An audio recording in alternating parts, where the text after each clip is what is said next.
Hello, this is the Daily Forex Report for November 9th. We are looking at the US-Japanese yen pair first. This pair had a very large range today.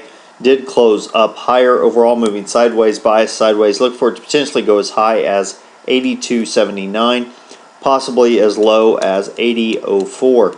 Look for some resistance around 81.75 and look for some support around 80.75. Now looking at the Euro USD pair, this pair continues to surge to the downside.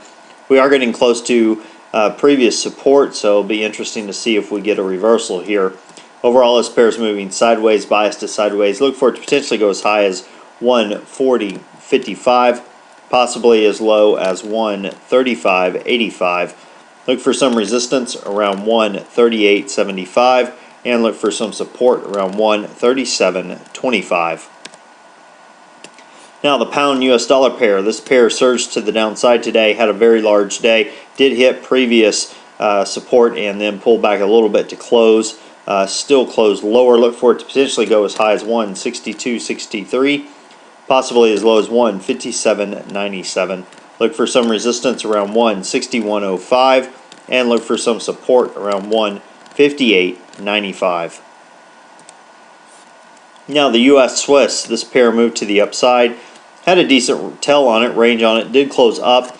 We are looking for it to overall continue moving sideways. Look for it to potentially go as high as 0.9791 down to 0.9522. Look for some resistance around 0.9750 and look for some support around 0.9550. Okay, now as far as news analysis go, we have the Bank of England releasing their quarterly inflation report at 5:30 a.m. Eastern Time. No consensus on that. We also have the Australian unemployment rate being released at 7:30 p.m. Eastern Time. Consensus on that is that their rate has dropped from 5.1% to 5.0%, which would be good news for the Australian dollar. We also have the Australian employment change rather for October being released at 7:30 p.m. Eastern Time as well. Consensus on that is that the rate has dropped from 49.5K to 20.0K. Now, as far as what I'm looking at, look at the Euro USD on the week time frame. So change that and just to get an idea, zoom out a little bit, you can see that we've had an area of basically when the market has been moving sideways. So it's been just kind of bouncing around here.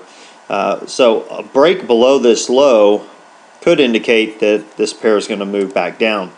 So what I'm looking to do is go ahead and put a horizontal line at the low, just below the low of this session here, or this week's bar rather, and then look for an area to put my potential exit. We have this high and we have this low, they're fairly close together, to look for a potential exit for this trade if we're looking to go short.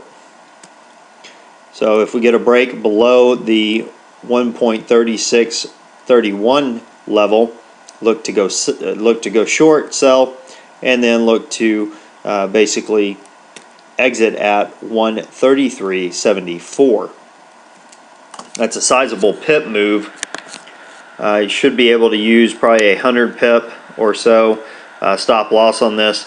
It'd be a move of about 100 to 256, 257, almost 260 there. If you go to the second one, trigger almost 300 pips. So you'd use 100 pip to 150 pip and still have a really good risk to reward on this one.